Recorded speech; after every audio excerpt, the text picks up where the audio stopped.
3អានេះ16 3G i5 ចំនួនទី8ថ្មីសុទ្ធអានេះមកយកមកអាប់ដេតខេសចាស់របស់គាត់អាប់ដេតឡើងអានេះគាត់ចំនួនទី7 700ជាមួយ16 3G ដែររបស់ ASUS ទាំងអស់16 3G ពីម៉ាស៊ីនថ្ងៃហ្នឹងហើយនេះម៉ាស៊ីនមួយដែរគឺ i7 ចំនួនទី3ជាមួយនឹង VGA GTX 1050 Ti 4G ពីក្រុមហ៊ុន ASUS នៅ 1050 Ti 4G ASUS នៅ ASUS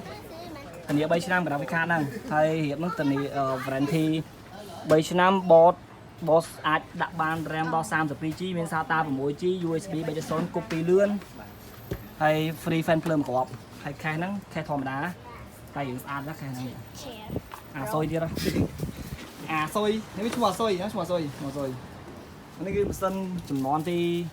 3ម៉ាស៊ីនចំនួនទី3អញ្ចឹងអ្នកអត់សូវមានលុយអីចង់បានត្រឹម37ចំនួនទី3បាន RAM ដល់បាន4 slot ហ្នឹងអញ្ចឹងអាប់ទៅដល់ 32G ម៉ាស៊ីននេះហើយនេះកន្តលនេះគឺជាម៉ៅចានេះគឺជាម៉ាស៊ីន37ចំនួនទី3អ្នកនេះអាចចង់ទៀតអ្នកនេះមកក៏រក PC game ហើយខ្ញុំធានាម៉ាស៊ីនបើមកទឹកគ្រឿងមកទឹកធានា3ខែមានបញ្ហា3ខែហ្នឹងគឺដូរថ្មីឲ្យ3ខែហ្នឹង power ស្រីនេះទាំងអស់ប្រើរបស់ចិនទេណាយ៉ាបើហើយមានប្រើរបស់ចិនហើយមួយទៀតបើសិនជាមកទឹកគឺមកទឹកដល់អានោះរៀបថ្មីសុទ្ធអត់មានមកទឹកធ្វើថ្មីទេហើយបើមកទឹកគឺមកទឹកចោលហ្មងយ៉ាបើហើយនិយាយមកខ្ញុំបើបើថារៀបថ្មីបានថ្មីសុទ្ធអូខេមានធានាត្រឹមត្រូវពីក្រុមហ៊ុន